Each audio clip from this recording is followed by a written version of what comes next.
Ó, tá aí o cara, o homem tá aí. E aí, seu Brian, grande presença. Ah, E garoto, aí, grande deu certo? presença. Muito bem, cara, Tudo muito bem, bem. cara? Tô de carão aqui, irmão. Ah, dá uma, né? E aí, como é que você tá, cara? Tranquilo? Tudo bem, graças a Deus. Perguntei ele pra França, ela vai separar pipoca pra nos ouvir. Ela falou que tem arroz, bife, salada. Será que ela tá bem? Tá bem então, Brian? Será que ela tá bem Tá, de tá. prato aí, cara, pra ouvir, bicho? Tá bom, Ah, né? um arrozinho, um bife essa hora vai bem, né? Principalmente Porra, irmão. se já tiver treinado, né?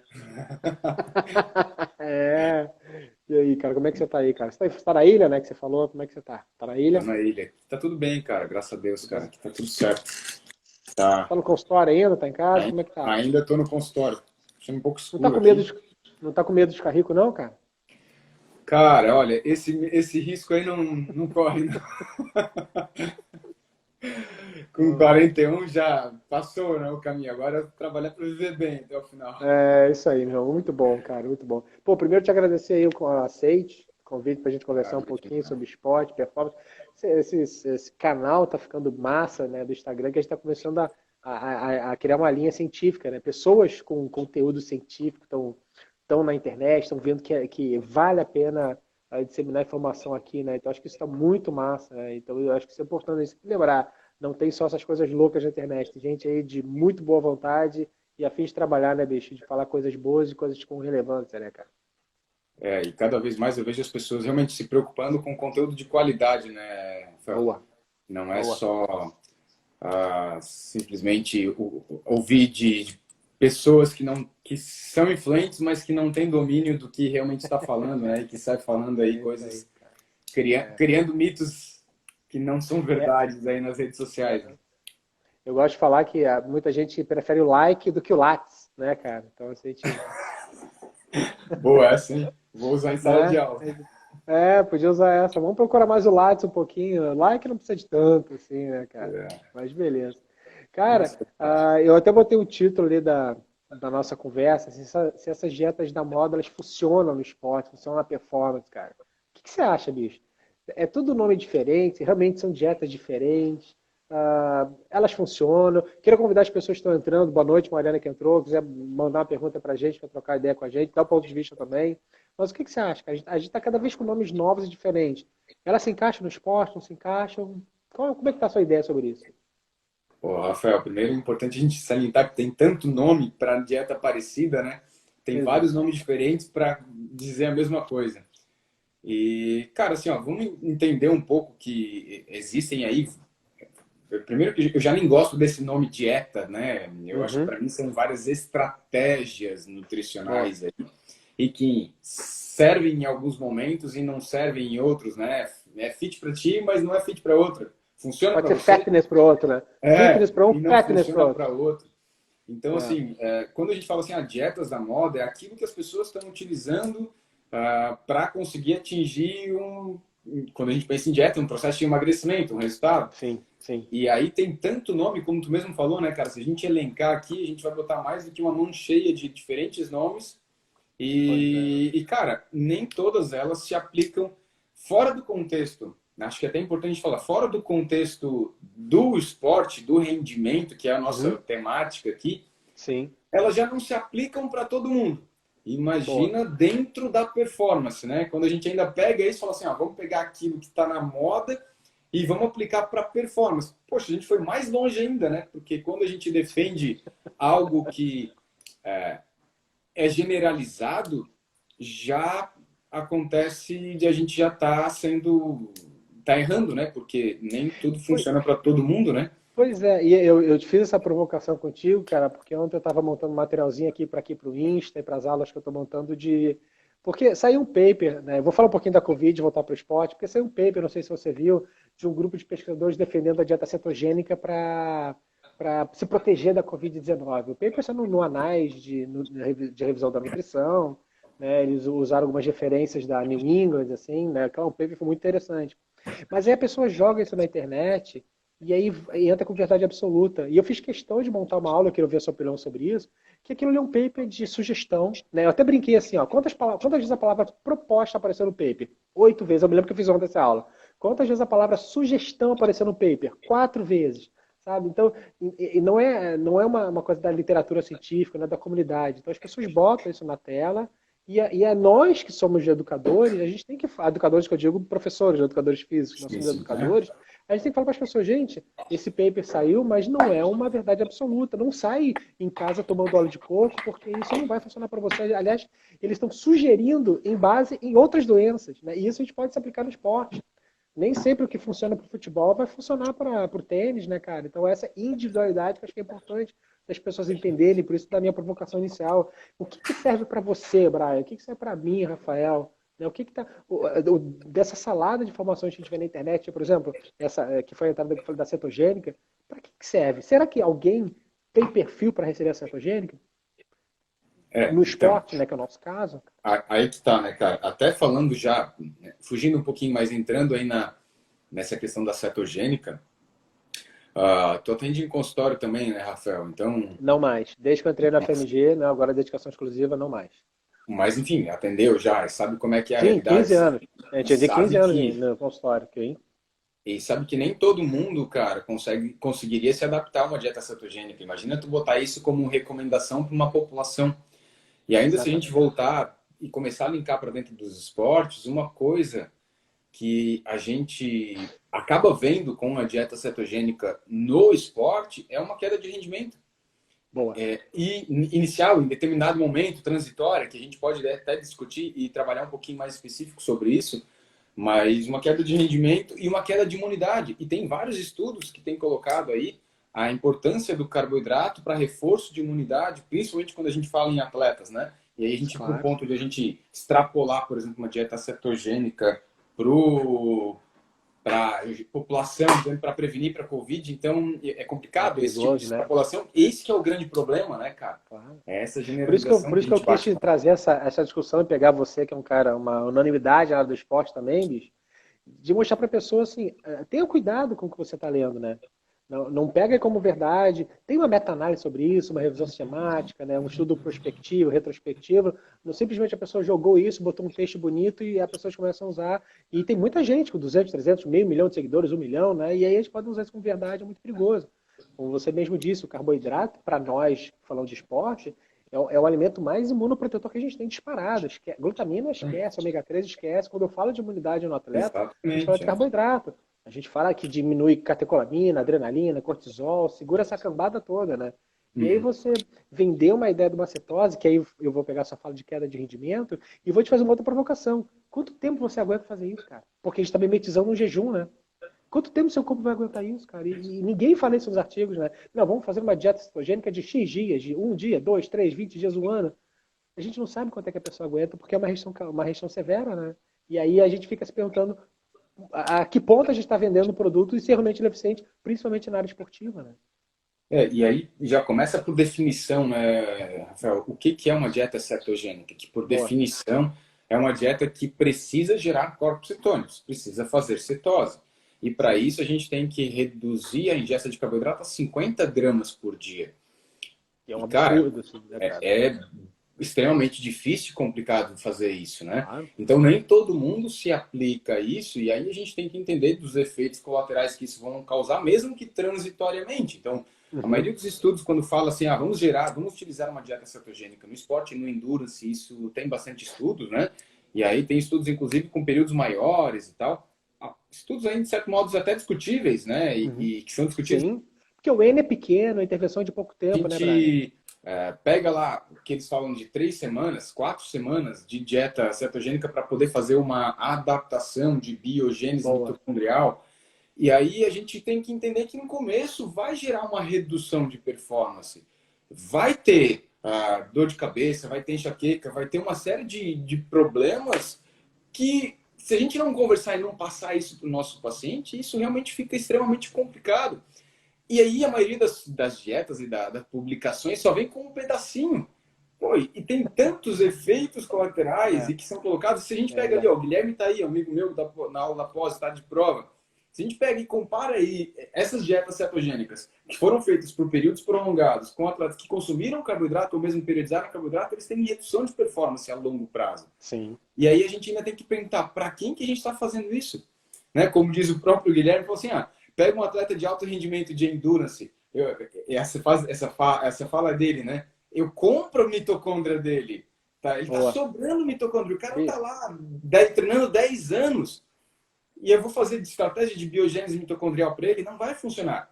Agora eu pego, sei lá, um cara que tá treinando há 3 meses, 4 meses, querendo aproveitar e reduzir peso, tentando melhorar um pouquinho a performance, aí, ok, pode ser uma alternativa. Acho que é isso que a gente tem que pensar, né, Rafa?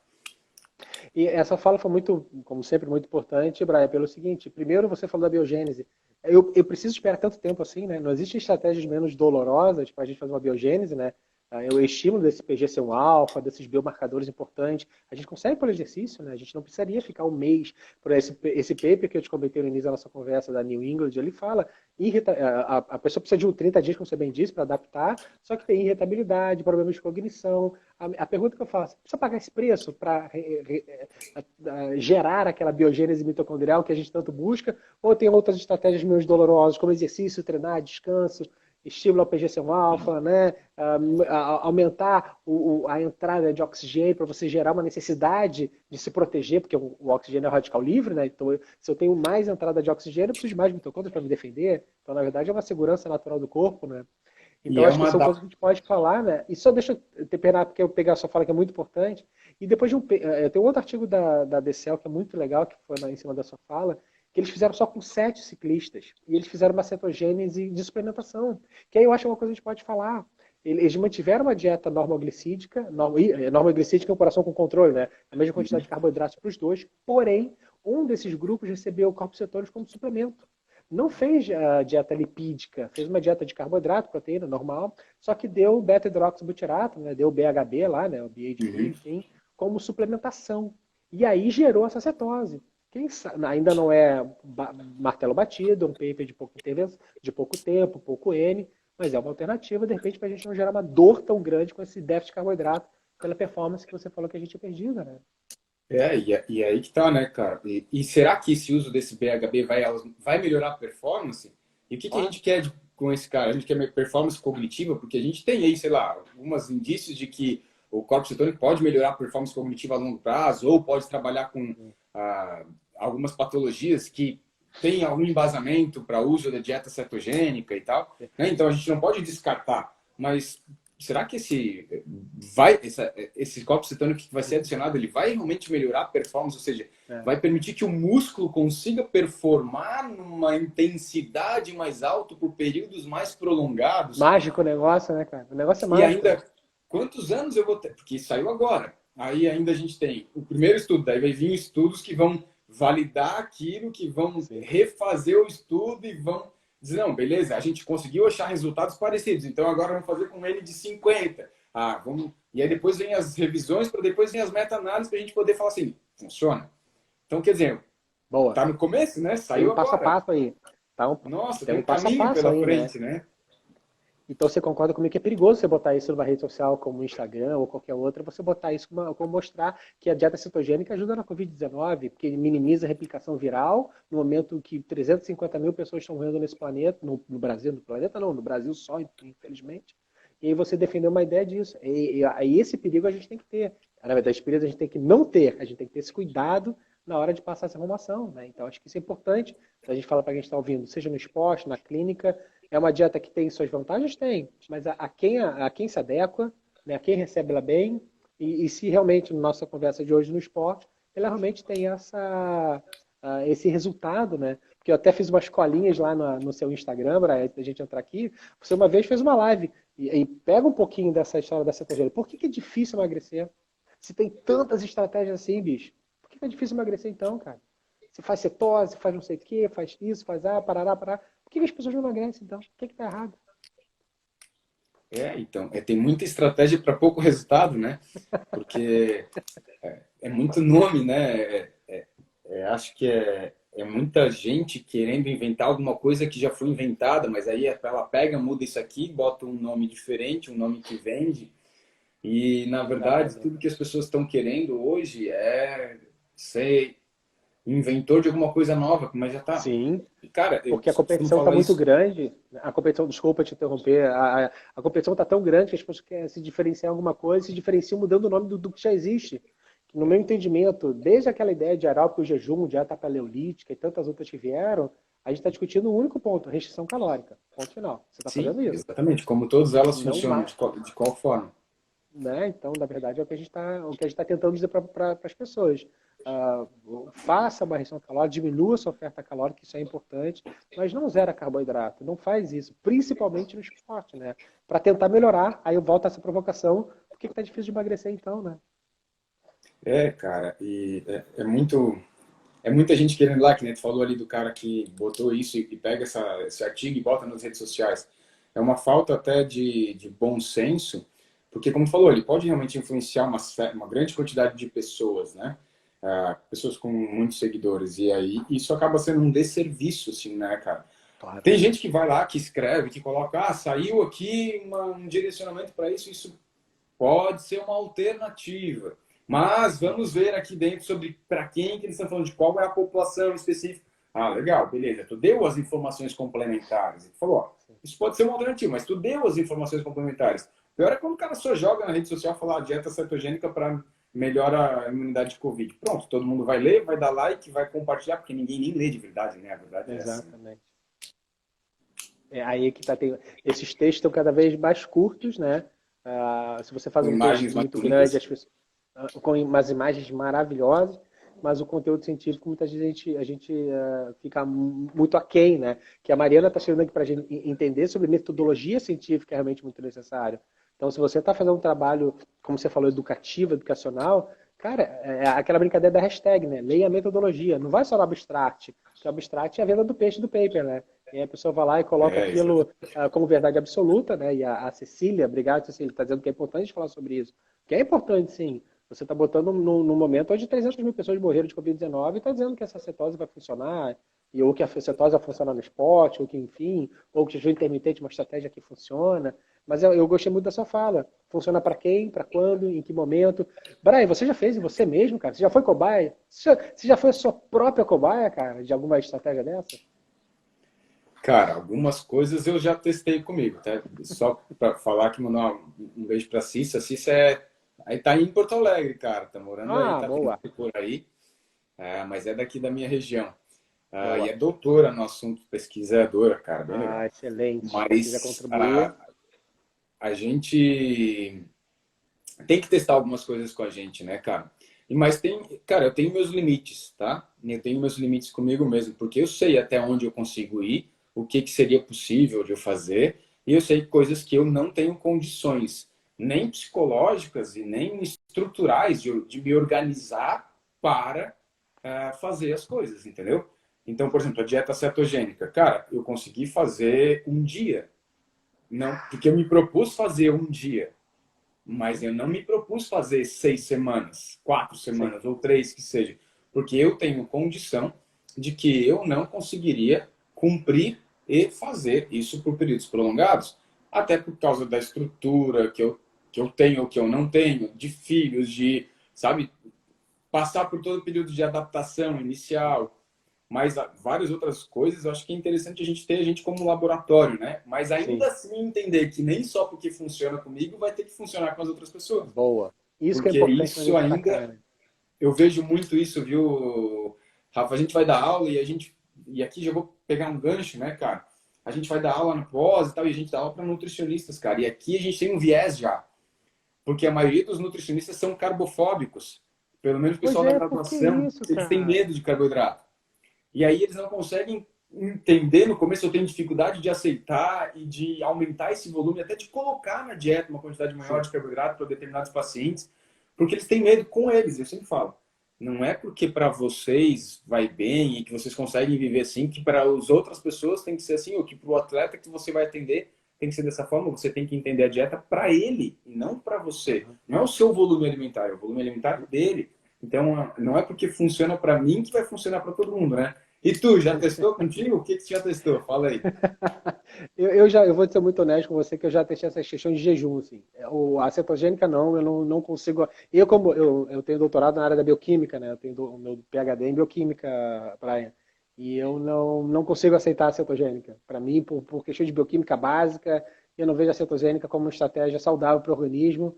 né? A gente sempre faz umas analogias a jejum, a diabético descompensado, né? A um momento de restrição severa de carboidratos. Eu não vejo carboidrato como esse vilão todo, acho que a gente come muito mal, demais da conta, mas por questões de filosofia bioquímica, a cetose não. Mas o jejum sim, cara. O jejum eu acho que é uma estratégia legal para final do dia, pegar 4 horinhas antes de dormir, depois fazer as 8 horas de sono, fazer aquelas 12 horas de jejum com o seu jejum já existente de sono, eu acho legal. Sem pular o café da manhã, vir com o café da manhã legal de manhã cedo, com umas fontes lipídicas legais, um abacate, umas oleaginosas. Aí eu curto essa vibe. Eu acho que aí sim eu tenho uma prerrogativa bioquímica para defender essa ideia. Eu gosto disso, né?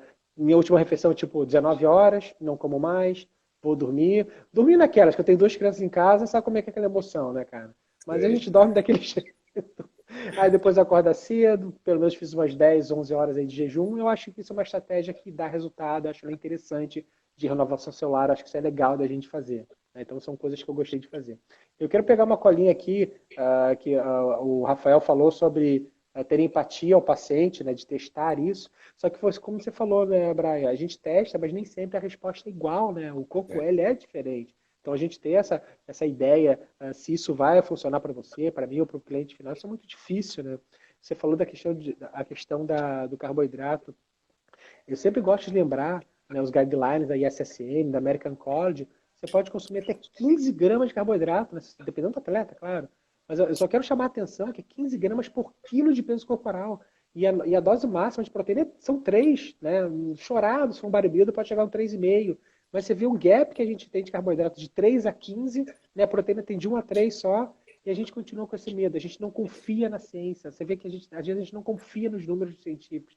E esses posicionamentos da American College, da SSN, são através, agora, pegar sua fala, estudos retrospectivos, meta-análise, revisão sistemática, e as pessoas têm medo ainda. Você vê o que é o consciente coletivo ou a venda que a gente está tendo, que é tão maciça a carbofobia, né? Você vê que a gente tem dados científicos e as pessoas continuam com medo de usar. Eu acho que isso é muito interessante. Eu queria também ouvir sua opinião sobre isso, né? Você está vendo isso em aula, né? A dificuldade que as pessoas têm de prescrever carboidrato.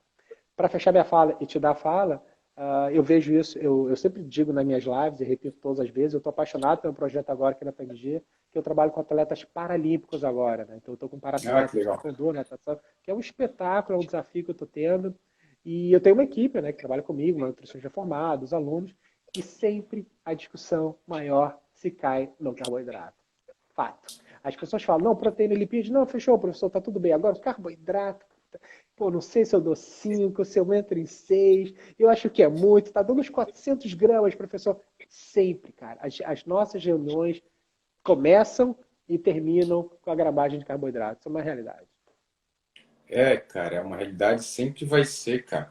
Até, tu falou ali, né, o range chega a 15 gramas por quilograma de peso. E isso já vem, a gente fala, né, 15, 12, né, nos períodos de supercompensação, pré-competição e Uhum. tal. Isso já vem bem estabelecido na literatura, Rafael, nesses guidelines.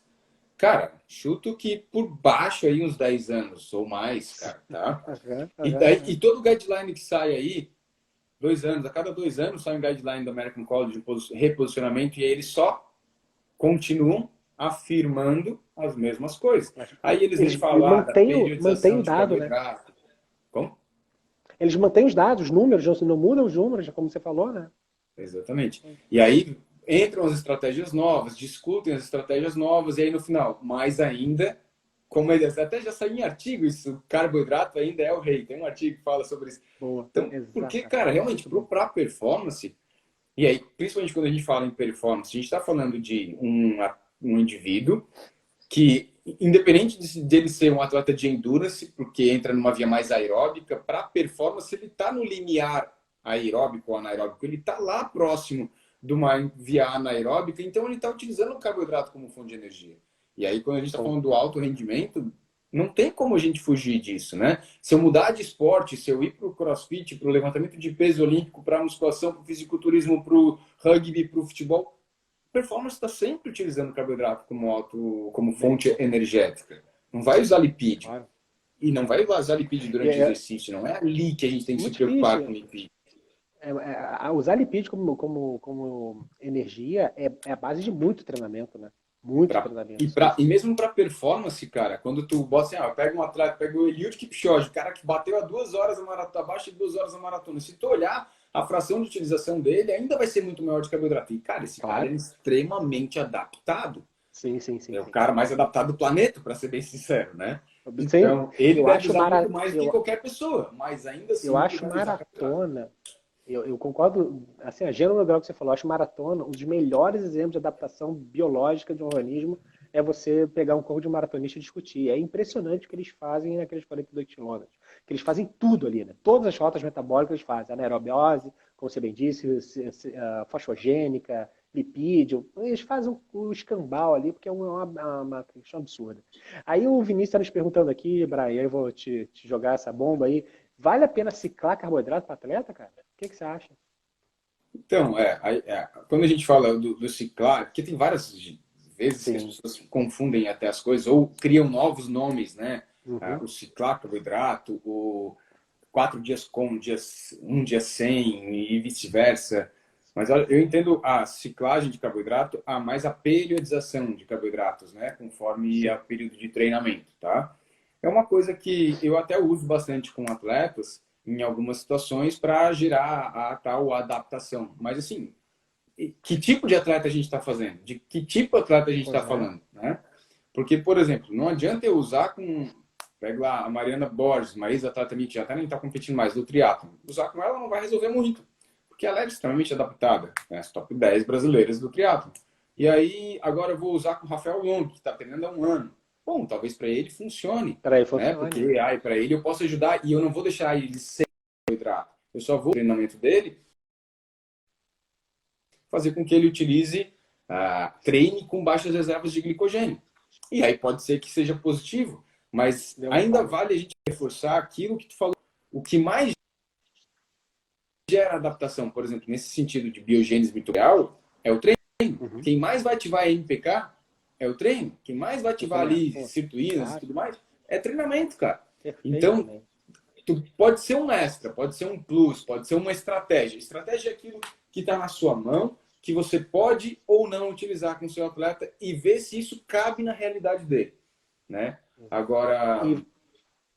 Não, ficou legal só falar de estratégia, porque você tem essa estratégia, vamos dizer que é a cereja do bolo, mas você bem disse, o exercício aumenta a MPK, o exercício aumenta a sirtuína, né, PGC1-alfa, PPAR gama, todos esses fatores de transcrições bonitos. Então a gente sabe, eu quero melhorar o percentual de gordura, antropometria, bababá, biogênese e tudo que a gente precisa. O exercício e a dieta te fazem isso. Podemos potencializar esse resultado? Pô, Brian, será que a cereja do bolo desse cara é isso? É a ciclagem? É a cetose? É o jejum? Aí vem a cereja do bolo. Mas ainda a tríade ainda é comer, treinar e dormir, né, cara? Ainda é essa. Né? Porque, por exemplo, aqui deixa eu ver aqui, falou aqui, a Ingrid. Porque, por exemplo, essas questões de ciclagem ou mesmo de carboidrato, ela dizendo menos de 2 gramas por quilograma, é muito pouco. Eu vou pegar só uma provocação, depende.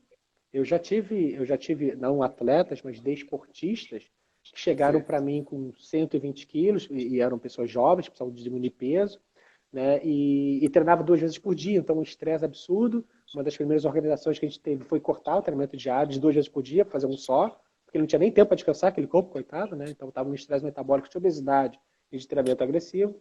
Mas começamos com 1,5, 1,8 de carboidrato nas primeiras semanas, fomos aumentando, periodizando, chegando a 2, 2,5, até chegar no primeiro valor da ESC, que é a American College, que era de 3 gramas. Mas então, é o que você falou, depende. Nesse caso de uma pessoa que estava obesa, obesidade mórbida, eu achei que seria adequado. Até para estimular que a taxa metabólica basal dele tirasse os excessos dos lipídios do tecido de reserva.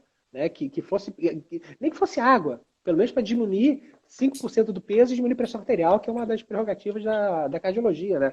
Diminuir 5% do peso, você diminui a pressão arterial. Então, eu acho que a gente tem um receituário de bolo, que é bonito, que a gente está dizendo aqui, mas a gente pode usar essas cerejas de bolo. Só que, claro, com embasamento. Né? Você busca isso na literatura, você tem números. Né? Agora, na literatura não tem que zerar carboidratos é saudável. Isso a gente não tem ainda. Acho que é isso que é legal de falar, né? A gente não tem isso ainda. Né? Você fala que não comer carboidrato é saudável, eu não tenho relato de literatura, eu não posso dizer isso para você, porque eu não li sobre o assunto ainda. Não encontrei, pelo menos, referência sobre isso. Né?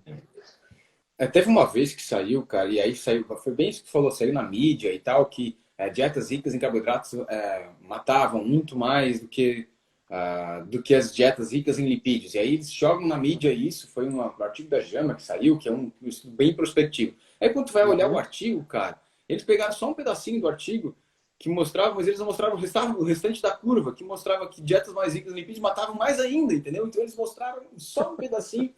Uma mata muito, a outra mata muito mais, né? E distorceram o negócio. E no ponto baixo da curva mostrava justamente a dieta mais equilibrada, mais uma dieta mais para o Mediterrâneo, uma concentração maior de...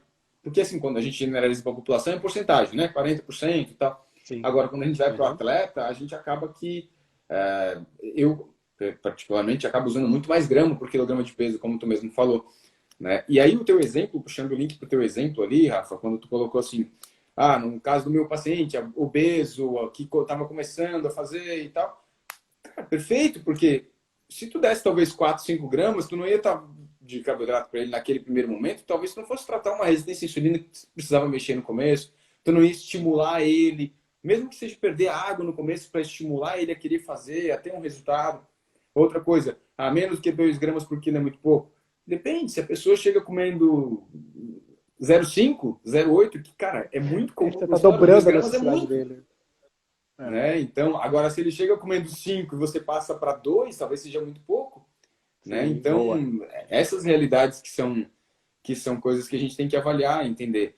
E quando a gente faz um acompanhamento dentro de um consultório, como eu estou aqui, que eu pego um paciente, ele volta mês que vem, ou daqui 2 meses ele volta, eu consigo entrar com uma estratégia X com ele e aí eu vou adaptando. Eu faço muito isso no consultório, Rafa. Chega um paciente que quer performance, mas chega consumindo 1,5 grama de carboidrato, que é muito comum, ou pouco, menos, ou até menos do que isso. Se eu jogar ele para 5, 6, não vai dar certo.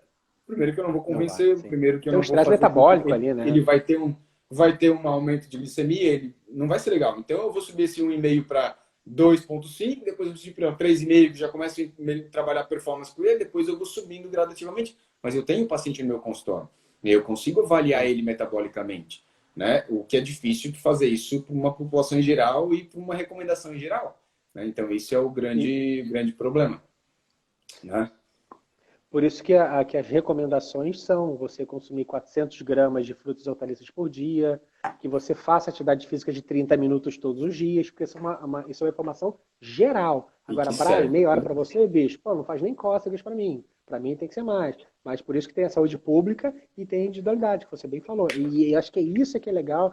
Mais uma vez, a gente como educador, como professor, a gente tem que passar isso. Né? Porque o que a sua fala, eu vou também puxar a sua fala, é muito importante você dizer isso. Pô, os meus alunos são nutricionistas formados, chegam na sala com esse viés. De onde é que vem então, cara? Será que está vindo na graduação? Será que nós estamos errando tão na graduação? Ou a mídia tá te jogando assim, a dinamite, assim, a nitroglicerina de informação pesada que não funciona, que eu acho que é mais por aí, né? Porque, por exemplo, a Ingrid fala aqui pra gente, ó, acha que o pior de tirar ou reduzir, né, muito o carboidrato é em relação à microbiota. Eu também acho. Pegando o gancho que a Ingrid trouxe pra gente, essa ideia do glúten, cara, que eu acho um absurdo você não ser celíaco e tirar o glúten. Aí você tira uma penca de carboidratos do cardápio e tem um prejuízo de microbiota. E aí, mais uma vez, eu vou usar a sua fala também. Nós temos um posicionamento brasileiro que dietas sem glúten para não celíacos, inclusive aumenta a obesidade e prejudica a microbiota, porque você tira um monte de alimentos, aí começa a botar um monte de indústria ligada. E tira a fibra, inclusive, né? Bem lembrado, tira as fibras, inclusive, né? E olha os prejuízos que vocês estão tendo por coitado de um glúten. Que o problema não é ele, o problema é a indústria. Né? Se você for ao Japão, à Índia, ao Oriente, você vai comer bife de glúten, que é maravilhoso, né?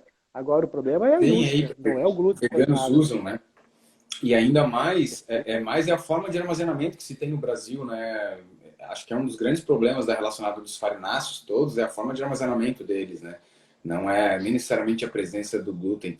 E um ponto que a Ingrid chamou ali, quando a gente fala assim, dieta muito rica em proteína, hoje o que a gente tem aí de carralhada de estudos saindo desde 2018 para cá, é essa alteração de microbioma que a gente tem com o consumo excessivo de proteína por alguns tipos de aminoácidos, favorecendo aí a formação de óxido de trimetilamina, e isso gerando aumento de colesterol, porque inibe transporte reverso de colesterol, aumento de resistência à insulina, aumento de detoxificação hepática. Então, cara, existe realmente um grande problema. Mesma coisa do glúten, né, cara? Tu vai retirar de forma generalizada, tu retira nutrientes, porque tu pega um monte de alimento processado sem glúten, que são farináceos, que são alimentos de alto índice glicêmico, inclusive. Então, tu realmente tu não está ajudando de forma esse paciente, né? Essas pessoas. Então, a gente tem que ter muito cuidado com esse tipo de orientação. Deixa eu Então, vou dentro só dessa responder ideia. o Marcos, cara. O Pode Marcão, falar. foi meu aluno em Porto Alegre, eu acho que ele é seu cliente ou seu aluno também. O Marcão, ele é uma fera, né? Ele vai te perguntando, Brian, eu vou jogar a bomba para você. O que tu achas do Train Lau com Pete Rye? É para você É, essa, bicho. E aí? O Marcos foi meu paciente aí há um tempo atrás, e agora ele está estudando nutrição. Ele me falou esses dias, cara, e que Foi meu legal que aluno. estudou contigo. Foi meu aluno. Show de Ele bola. foi meu aluno. Marcão é um grande jornalista, cara. Do Exatamente. esporte, inclusive. Mas, cara, treinou com o Pit High é uma das estratégias, viu, Marcos? É uma dessas que a gente periodiza carboidratos, né? Dessas estratégias de periodização, de retirada de carboidrato ou retirar o carboidrato em algum momento do treino, do período do dia, fazendo com que o indivíduo treine com baixas reservas de glicogênio, justamente para fazer ativação de AMP quinase, PGC1-alfa, enfim, cetoínas, para poder gerar essa adaptação. São várias estratégias que tem aí dentro desse rol do treino low com Pit High, e é bem aquilo que a gente estava discutindo antes, né? Depende da pessoa, talvez possa ser uma cerejinha do bolo, mas não é uma coisa que a Uhum. gente tem que generalizar. Os estudos ainda mostram que ter uma dieta mais rica em carboidrato ainda é mais vantajoso, tá? Então, dentro dessa ideia, a gente está fazendo um resumo interessante para que não dá para fugir do carboidrato. A gente tem uma das fontes mais importantes energéticas para nós, imunológicas, e a gente não falou ainda, acho que sempre vou lembrar, de preservação de massa magra, né? Concorda com isso? É uma das estratégias que mais nos protege o catabolismo muscular, né?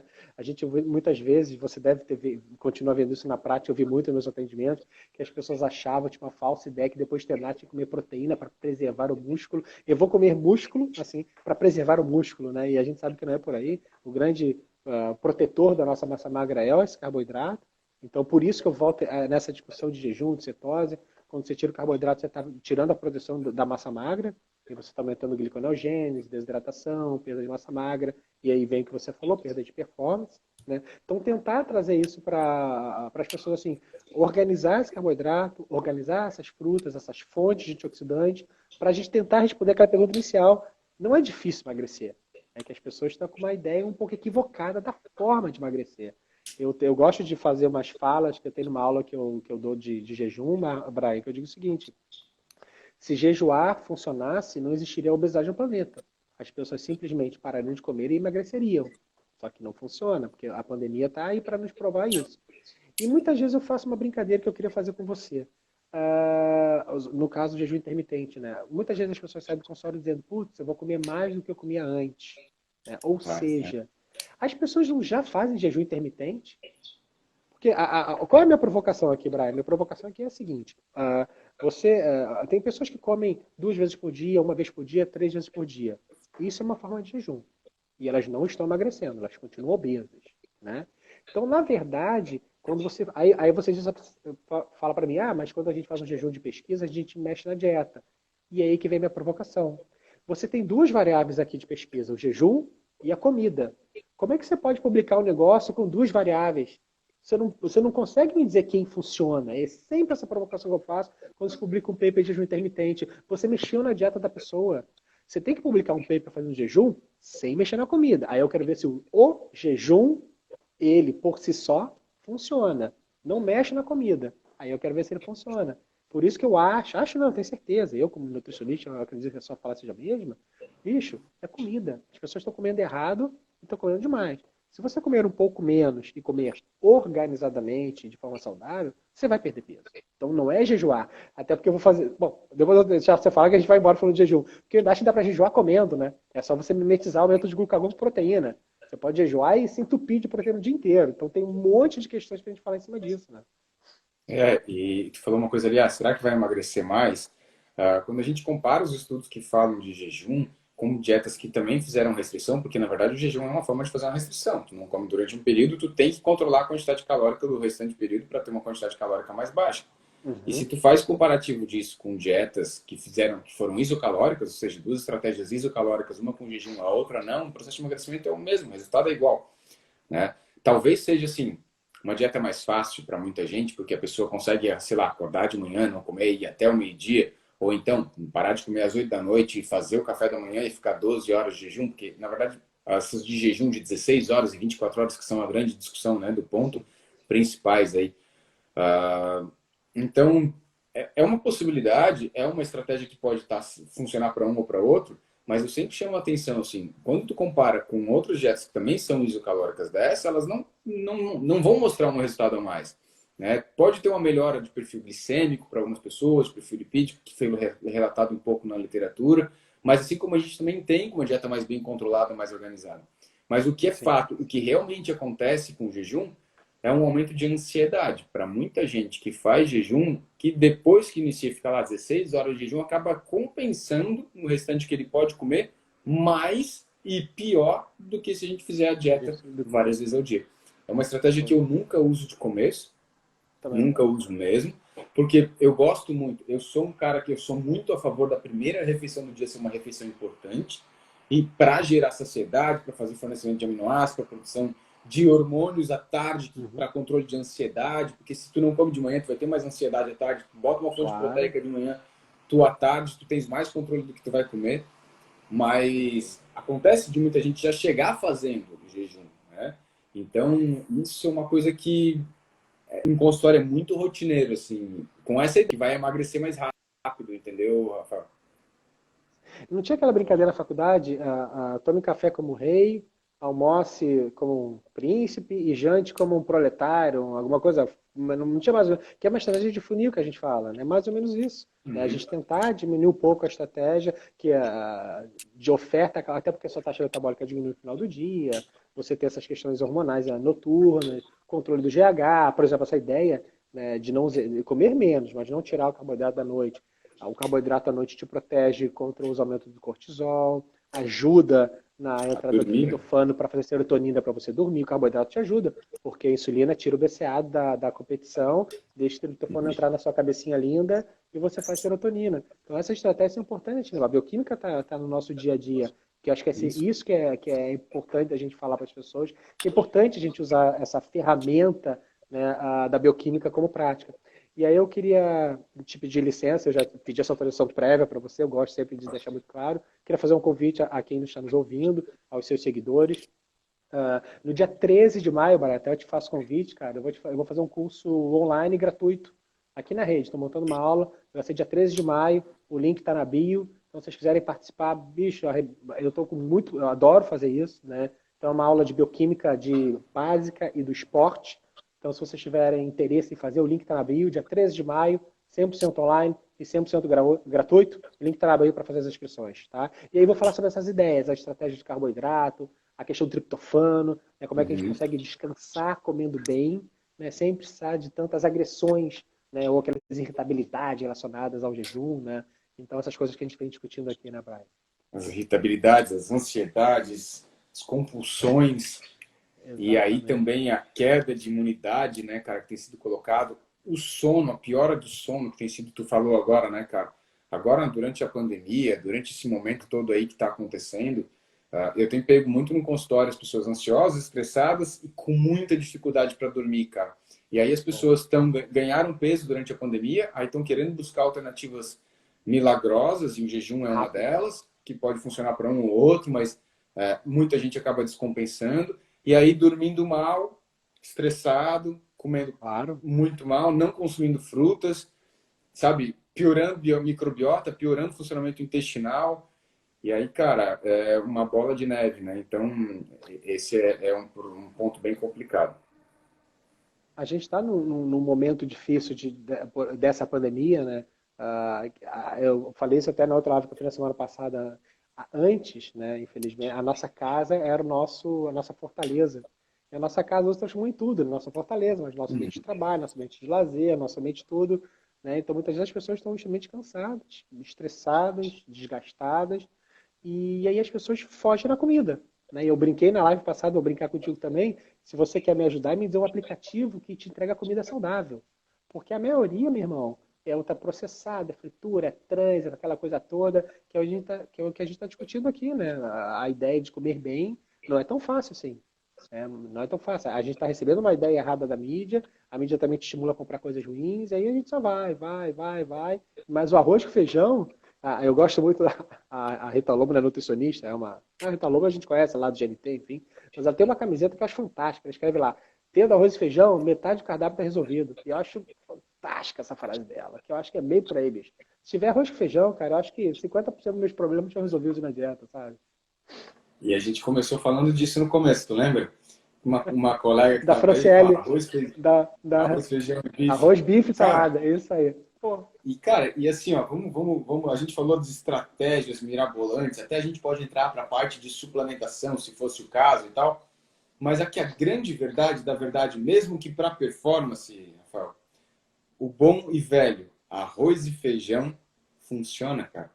E entenda aí, o arroz e feijão não necessariamente também como comida, como arroz e feijão, que é uma excelente fonte de combinação de carboidratos, inclusive. Mas o básico funciona. E a gente fica querendo inventar a roda, que já está inventada há muito tempo atrás. Há muito tempo. Né? Então, é eu complicado. vejo hoje o pessoal inventando... Não, para a gente começar a ir caminhando para o final, se alguém quiser mandar mais algumas perguntinhas aí também, eu estou vendo as pessoas inventando os shots de pré-treino, tomar vinagre de treinar, e não sei o que, de carvão ativado. Meu irmão, uma boa banana com farelo de aveia, uma bananinha amassada com mel, o arroz e feijão depois do treino. Mel, olha aí, cara. Uso muito mel. Né? Simples, né? Quando eu boto mel, tu gosta de mel? Gosto. Posso botar mel sim, mas botar na panqueca, inclusive, que a gente vai fazer com farelo de aveia, banana e ovo. Sério? Excelente. Pré-treino, vai? Nossa, muito fácil. E pra quê? Meu irmão, né? O seu conterrâneo Guga Kirten e a brilhante banana que ele usava durante os treinos. E eu te juro que é a minha última, agora eu vou te deixar descansar, Brian. Na Copa de 2014, que a Alemanha destruiu a gente aqui, foi campeão, eu me lembro que eu tirei foto e postei no meu Instagram, mas se falar de 2014 eu não vou encontrar essa foto agora. Mas o que eu estou querendo dizer é o seguinte, a Alemanha, com toda aquela grana, investimento e tudo mais, naquela semifinal com a Holanda, eu tenho aquela foto, eles estavam com uma gôndola de banana. Você vê, o que eu estou querendo dizer é o seguinte, eles podiam ter pego o pedaço da pedra de Marte para comer no intratreino deles, porque eles tinham dinheiro para isso naquela final da Copa do Mundo. Isso que eu estou querendo chamar a atenção. Eles escolheram banana. Irmão, eu acho que tem alguma coisa errada aqui, né? Se a Alemanha, que ganhou a Copa do Mundo, quis comer banana, por que você está querendo comer tanto pó assim, cara? Eu acho que eu vou deixar essa provocação de finalzinho aqui para as pessoas refletirem sobre isso. Os campeões mundiais daquele ano comeram banana e se deram muito bem. Né? E poderiam ter comido qualquer outra coisa, né? E, cara, legal uma coisa que tu falou, cara. No meu curso de nutrição e endurance, a gente mostrou, a gente fala isso, cara, porque tem alguns comparativos, inclusive comparando alguns alimentos, a banana é um deles, com um suplemento para uso durante o treino. E a banana tendo uma resposta melhor, inclusive melhorando, cara, a imunidade posterior ao treino, cara. Olha só. Banana, bota na bike, bota na roupa, fácil. Deus mandou embalado para você. Deus mandou embalado, muito bem, excelente. Deus mandou embalado. E, cara, hoje estava conversando com uma paciente, falou assim, estava saindo daqui há pouco tempo, inclusive, quando falta banana lá em casa, um terror. Eu falei, nossa, lá em casa, então, falta banana, pode faltar para mim, mas para meus filhos não falta, porque começou a faltar e a correria, compra banana. Porque, cara, para que alimento melhor e prático? Tu deu o exemplo do Guga, cara, né? Ele já comia isso lá em 2000, quando ele foi o primeiro do mundo e tal. Então, hoje a gente consegue mostrar que vários efeitos do uso do alimento melhor do que o suplemento. Talvez não tão prático, mas, porra, perfeito, sim, sabe? E hoje a gente consegue avaliar, porque antigamente a gente não conseguia. Exato. Você tem referência para isso. Como tem com a água de coco, como tem com a banana, como tem com o açaí, né, bicho? Quantidade de referência boa que a gente tem de açaí para recuperação muscular, que a gente tem boa, né, referências. Então, eu acho que a gente tem que ler um pouco mais, lá para o médio, buscar mais likes do que likes e buscar essa informação aí, meu camarada. Muito bom. Fruta seca, cara. Tem tanta coisa que é isso aí. A gente tem que tentar buscar um pouco mais disso, né? Exatamente. Brian, Mafera, bicho, brigadaço. Valeu, você foi fera, arrebentou. Eu não imaginei que seria diferente, né? Eu não sabia que você ia arrebentar, como sempre. Faço o convite de novo dia 13 de maio, o pessoal se inscreveu, o link está lá na bio. Obrigado pela presença, obrigado pelo bate-papo. Meu irmão, vai descansar, que a gente precisa. Tamo junto, cara. Fiquem com Deus, Logo usem máscara, pelo amor, por favor, né? Usem máscara todos aí, gente, não esqueçam. A aula vai estar no IGTV, tá, gente? Nosso bate-papo vai estar no IGTV. Daqui a pouquinho eu já posto lá. E fiquem com Deus, se cuidem. Um abraço grande. Valeu. Se cuida, né? Abraço, cara. Abraço. Até Valeu, mais. falou. Tchau.